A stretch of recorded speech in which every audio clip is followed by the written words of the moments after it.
Hi, and welcome back to my channel. Today I will recap a movie titled The Shawshank Redemption. The story starts in 1947 when a town is shocked by a murder. The suspect in the case is a local banker named Andy. Despite his protests of innocence, the court convicts him and sentences him to a life sentence. Andy is sent to Shawshank Prison, a notorious institution that is known for breaking even the strongest of men. Meanwhile, Red, a convicted killer, is interviewed for parole after spending 20 years in Shawshank. Despite his sincere efforts to show that he has changed, the parole board rejects his plea. Disheartened, Red returns to his routine, which involves smuggling and contraband items for his fellow inmates in exchange for money. When a new batch of inmates arrives at Shawshank, Red and his friends place bets on who will crack first under the immense pressure of prison. Red places his wager on Andy, who seems calm and composed on the surface but harbors a deep sense of hatred inside. However, it is not Andy, but a fat inmate who breaks down and cries uncontrollably on his first night. The inmate's cries attract the attention of Captain Hadley, a sadistic guard who takes pleasure in brutalizing the prisoners.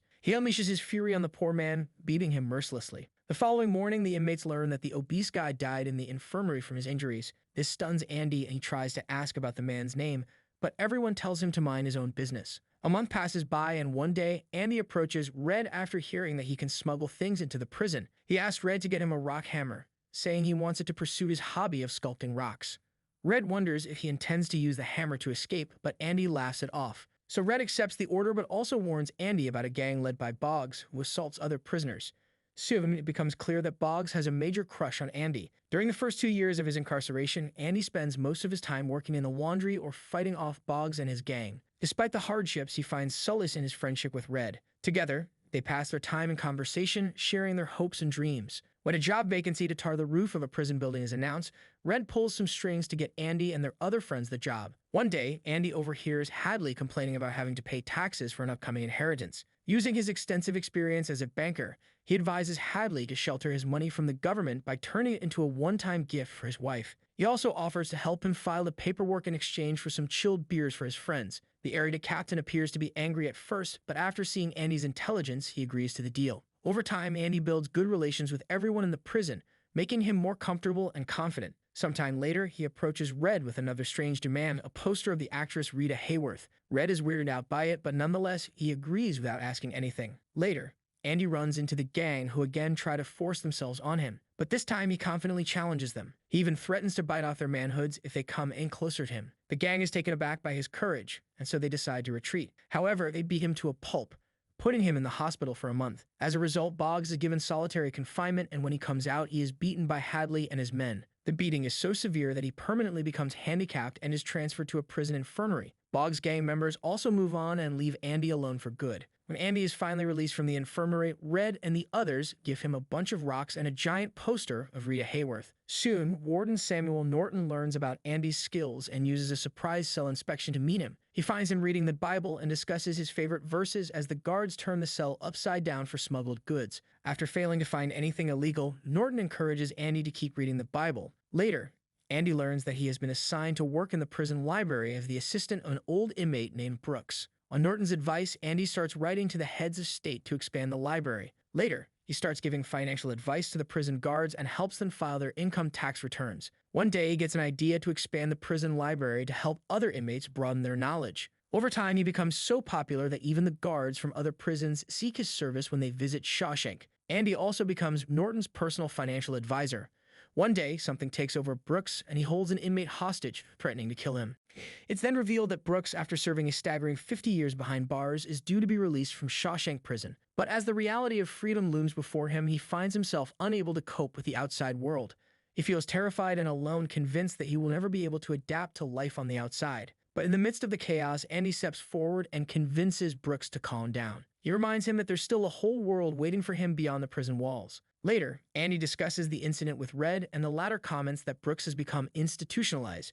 After spending 50 years at Shawshank, he has become essentially conditioned to be a prisoner for the rest of his life and is unable to adapt to the outside world. Later, Brooks is eventually paroled despite his wish to continue staying at the prison. As he steps out, he stares in awe at the towering buildings and bustling crowds, feeling overwhelmed by the sudden change of environment. Desperate to cling to something familiar, Brooks takes up a job at a local supermarket, but he finds himself struggling to keep up with the fast pace and demands of the outside world. As days go by, Brooks' depression deepens, and he begins to feel hopeless. Finally, unable to cope with the overwhelming emotions, Brooks commits the unthinkable, leaving behind a message: Brooks was here on the wooden beam. 6 long and grueling years pass by, and Andy's persistence in writing letters to the state legislature finally pays off. The prison is granted $200 to fund the expansion of the library, along with a collection of old books and records. Among them, Andy discovers a copy of Mozart's work. Determined to share this music with his fellow inmates, Andy devises a risky plan. While working in the warden's office, he seizes the opportunity to lock the guard in the washroom and play the record over the prison's loudspeaker system. The inmates, including the toughest of criminals, are swept away by the beauty of the music. Even the guards can't help but smile at the music.